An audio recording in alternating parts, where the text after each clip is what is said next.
Shalom saudara sekalian, salam sejahtera dalam kasih Tuhan kita Yesus Kristus. Kebenaran hari ini 10 Juni berjudul Kehidupan dengan Spirit Yesus. Orang percaya tidak boleh menutup pintu terhadap kemungkinan Roh Kudus menyingkapkan kebenaran-kebenaran terkait dengan pengajaran mengenai berbagai pokok dalam Alkitab yang lebih kontekstual untuk kebutuhan orang percaya zaman ini. Tentu saja pandangan para teolog terdahulu dan hasil keputusan konsili-konsili menjadi inspirasi, acuan, dan salah satu sumber pertimbangan yang sangat berharga. Tetapi bagaimanapun Alkitab adalah narasumber utama dari seluruh kebenaran yang dirumuskan dengan kalimat. Dengan demikian orang percaya harus mengadakan eksplorasi tiada henti terhadap Alkitab mengenai berbagai pokok ajaran di dalam Alkitab. Tentu dalam kaidah hermeneutik dan eksegesis yang baik, saudaraku. Ya. Fakta yang kita dapat temui hari ini, sebagian gereja dan para teolog telah memarkir secara permanen pemahaman mereka dan pemahaman jemaatnya yang mereka ajar, ya, dengan pandangan doktrin dan ajaran para teolog masa lalu, serta keputusan-keputusan konsili.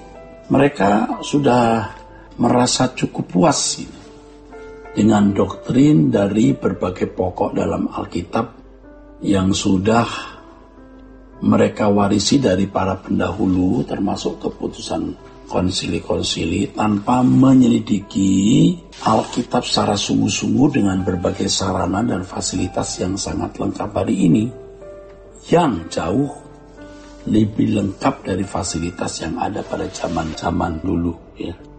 Yang jauh lebih lengkap dari fasilitas yang ada pada zaman dulu.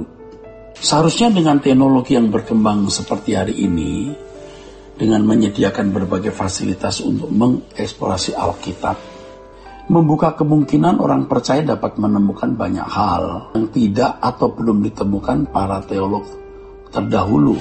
Dalam hal ini kita bisa meyakini bahwa sebagaimana Allah memberi kesempatan manusia menemukan berbagai hal yang tidak pernah ditemukan manusia sebelumnya dalam ilmu pengetahuan dan teknologi atau iptek, saudaraku.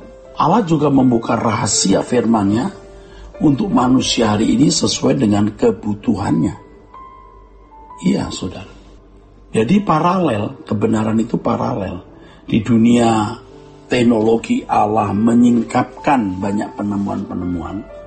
Maka di dalam dunia rohani Allah juga membuka penyingkapan-penyingkapan baru terhadap kebenaran yang tertulis di dalam Alkitab. Kesetiaan kepada pandangan teologi para teolog masa lalu dan keputusan konsili-konsili secara buta dan tak terbatas membuat pikiran menjadi kerdil sehingga menutup peluang menemukan hal-hal baru yang Allah akan terus singkapkan. Hal tersebut juga menyandera pikiran sehingga membatasi jelajah berpikir yang mestinya bisa terus berkembang. Bukan tidak mungkin kesetiaan kepada pandangan teologi para teolog dan keputusan konsili-konsili secara tidak terbatas menjadi tindakan membatasi kesetiaan kepada Allah atau merusak kesetiaan kepada Allah yang hidup. Yang mestinya, saudara, kepada Allah orang percaya selalu berinteraksi tiada batas. Merusak kesetiaan kepada Allah itu yang mestinya kepada atau dengan Allah orang percaya selalu berinteraksi tiada batas. Biasanya orang-orang yang menaruh kesetiaan kepada gereja secara tidak terbatas menjadi orang Kristen yang legalistis, beragama secara terformat kaku dan bersifat liturgis. Artinya selalu harus dalam tatanan tertentu dalam bertuhan. Sehingga mereka tidak memiliki pengalaman secara real dengan Allah yang hidup. Hal ini menunjukkan bahwa mereka terjebak dalam kehidupan Kristiani Allah dalam fantasi. Allah hanya dinalar, bukan dialami secara real atau nyata. Gereja-gereja yang dipimpin oleh pemimpin-pemimpin yang hanya mengenal Allah dari ruangan akademis, seminari, atau sekolah tinggi teologi, biasanya menciptakan atmosfer suasana seperti yang saya jelaskan itu, ya, dalam kegiatan gereja. Semua serba legalistik, formalitas, ya. Mereka bisa belajar Alkitab dari berbagai perspektif seperti bahasa atau linguistik, latar belakang sejarah, transmisi tekstual, dan lain sebagainya. Tetapi mereka belum tentu atau pada umumnya tidak mengenal Allah secara pribadi dalam interaksi konkret.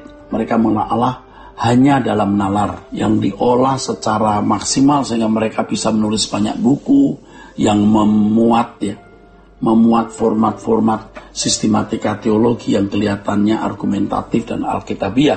Tetapi mereka tidak mencapai pikiran dan perasaan Allah yang mestinya mencengkeram hidup mereka. Mereka bisa melakukan pekerjaan misi, tetapi mereka lebih membawa doktrin daripada kehidupan yang benar-benar dilahirkan atau dialami dalam hidup manusia, dalam kehidupan kita ini. Gereja bisa dilahirkan dan dibangun, tapi kehidupan dengan atau dalam Spirit Kristus gagal dihidupkan, saudaraku.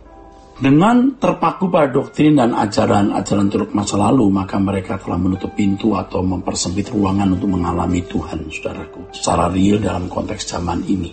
Memang hal pergaulan pribadi dengan Allah, seseorang dibawa kepada ranah subjektivitasnya. Biasanya orang-orang yang terbelenggu